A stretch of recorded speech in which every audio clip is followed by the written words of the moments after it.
have been virtually blocked.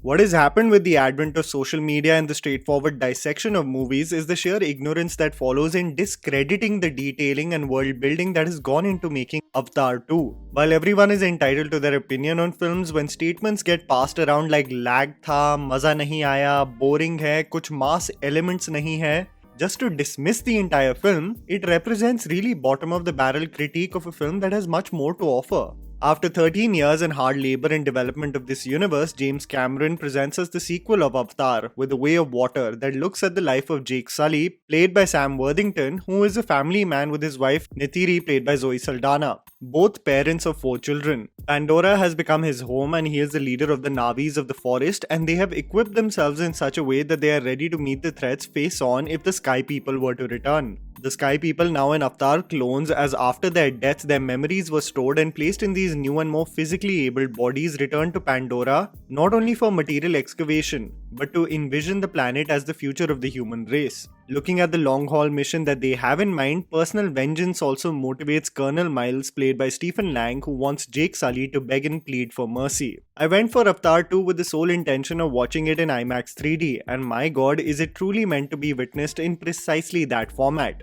I know many of us don't have the privilege to watch it in the same format just because of the dearth of IMAX theatres across India, but to term it as a visual spectacle will be an understatement. This is also not just a generic statement in regards to the level of detailing that has gone into making the visuals a reality, but the higher frame rate in which the movie can be seen. An experience so immersive that you actually feel like you're a part of a VR experience in Pandora.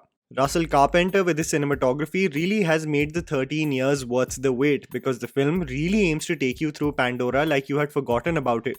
James Cameron literally leaves no stone unturned in showcasing the planet's majestic beauty, whether it be the sequences of the children exploring the vicinity near the forest, the exploration of the reef world, especially in context to the marine life, and finally, the sheer elements that have been explored in the climax battle. James Cameron wants to immerse you in this world, reintroduce you to it like you never left it, and this is where the movie gets largely misunderstood for its world building. Through many of the sequences, some viewers may feel that the world and the exploration of its elements actually hinder the progression of events, almost as if James Cameron in full display is showing off the world he has created, almost to justify the time spent in making the project. I actually think otherwise, as with Jake Sully's family, you get introduced to the Way of Water with the people of the reef, and get to explore a whole new way of living life. This takes up a major portion of the film's running time, whether it be the relationships with various animals, sign language for diving, the art of breathing, or even the cultural context of why animals get abandoned from the herd.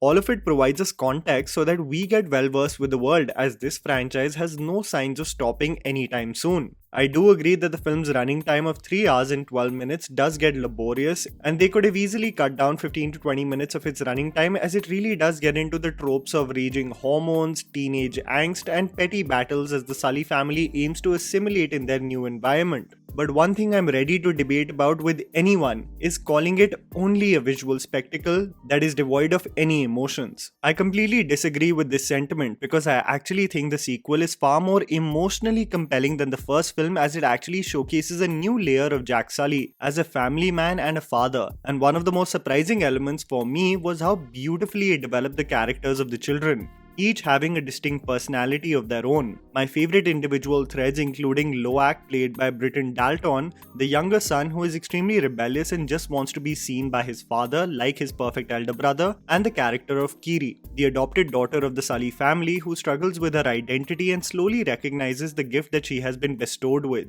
Through the VFX, James Cameron has the ability to showcase a range of emotions with several characters, and the oscillating journey the family goes through really does conclude with moments that will tug at your heartstrings. Something that makes it superior in my eyes to the first film, because I did shed a tear this time. I can't really say the same for the integration of Spider in the film, who is an asset and a liability in many cases. I found some of his sequences to be unintentionally funny when he is playing a mere spectator and is immediately shocked when the Sky People's ulterior motive comes into play. The action set pieces are really something to marvel at, whether it be the ambush on a train to collect ammunition, a predator chase sequence underwater, the case of Paya Khan coming to the rescue that instantly developed hooting and cheering in theaters, or the sheer rage with which Neytiri is consumed with in the climax battle. Some of the moments are really jaw-dropping, as it's a combination of stunning visuals backed by a stunning score by Simon Franklin. The film is truly a labor of love and passion coming to life, and something I would highly urge you as cinema lovers and film fans to watch on the big screen, preferably on IMAX, because it truly is a crime to wait for this film till it comes on an OTT platform.